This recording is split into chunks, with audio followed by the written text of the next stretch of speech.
तो और उसे महाराज वरदान है ब्रह्मा जी का, कोई भी उससे युद्ध करता है तो उसकी आधी शक्ति खींच लेता है वो। आज तक कोई उसे परास्त नहीं कर पाया।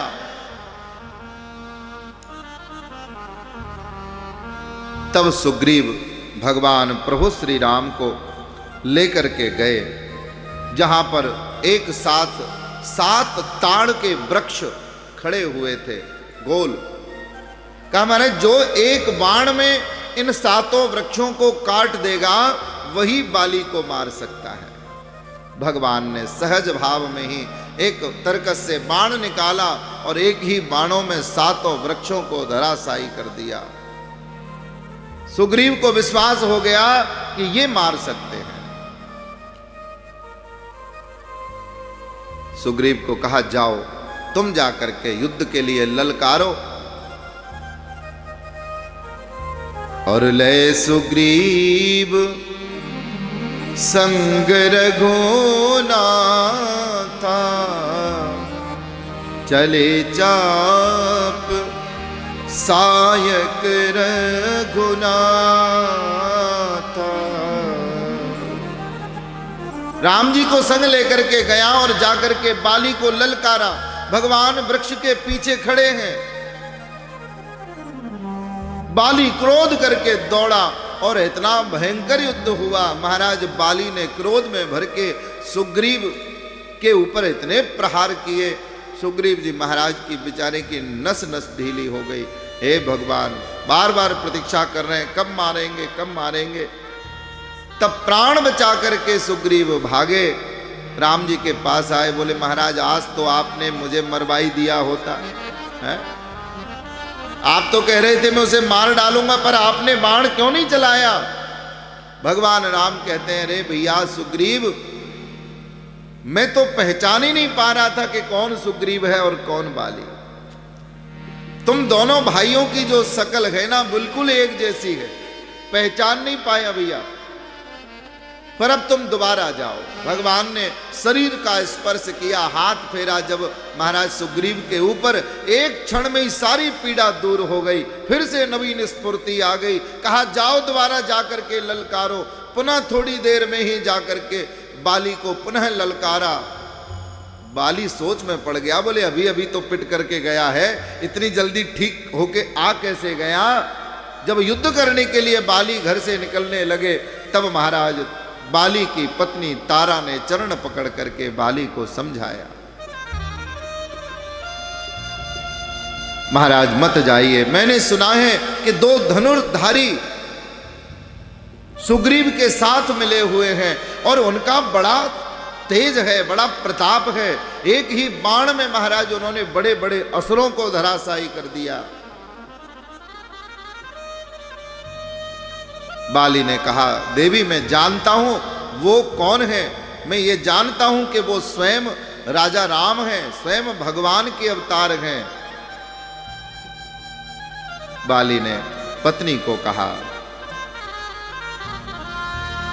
कि कह बलि कह बाल सुन भीरु प्रिय समदर्शी रघुनाथ। देवी भगवान से हमारी कोई पर्सनल दुश्मनी तो है नहीं, जैसे मैं हूं भगवान के लिए वैसे ही सुग्रीव है।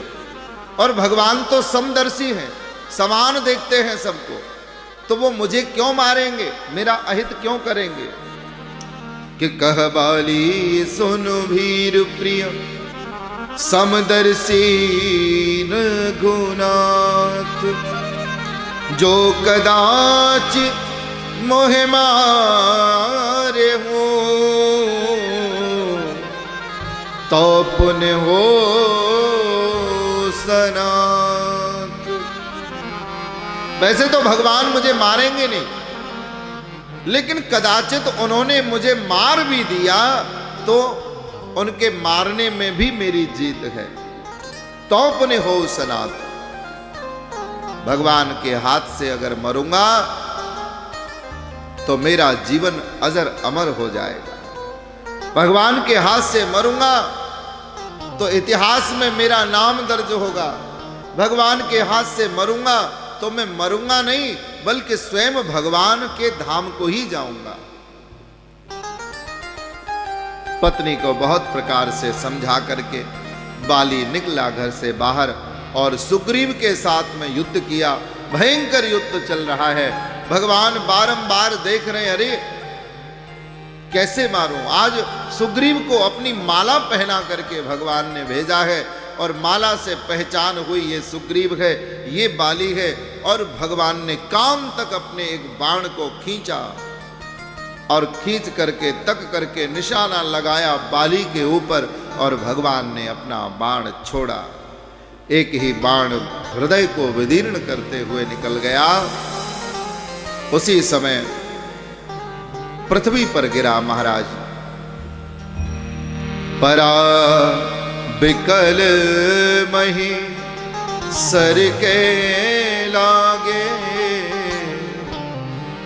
उन्हें उठे बैठे देख प्रभु आगे। पृथ्वी पर गिर पड़ा। भगवान सामने आए तो उठ करके बैठ गया और भगवान से बहस करी बाली ने। और भगवान से बहस करने वाले 3 लोग हुए हैं जिन्होंने भगवान को चुप करा दिया, भगवान पर जवाब नहीं बना। काली, बाली और बलि। काली माने कालिया नाग। काली नाग ने भी भगवान से बहस करी, क्यों मारा मुझे। बाली ने करी और महाराज बलि ने करी। बाली कहता है, महाराज आपने मुझे बाण क्यों मारा। मेरी आपकी तो कोई दुश्मनी नहीं थी, मैंने आपका कुछ बिगाड़ा नहीं, फिर आपने मुझे क्यों मारा। भगवान कहते हैं, देख तूने अपने भाई के साथ अन्याय किया। तूने अपने भाई की, छोटे भाई की पत्नी को अपने घर में रखा। छोटे भाई की पत्नी पुत्र वधू के समान होती है और तुमने ऐसा अन्याय किया। और जहां अन्याय होता है, जहां अधर्म होता है, हमारा काम है उस अधर्म को समाप्त करके धर्म की स्थापना करना। बाली बोला, महाराज ठीक है, अगर आपको हमें मारना ही था तो सामने आके लड़ते।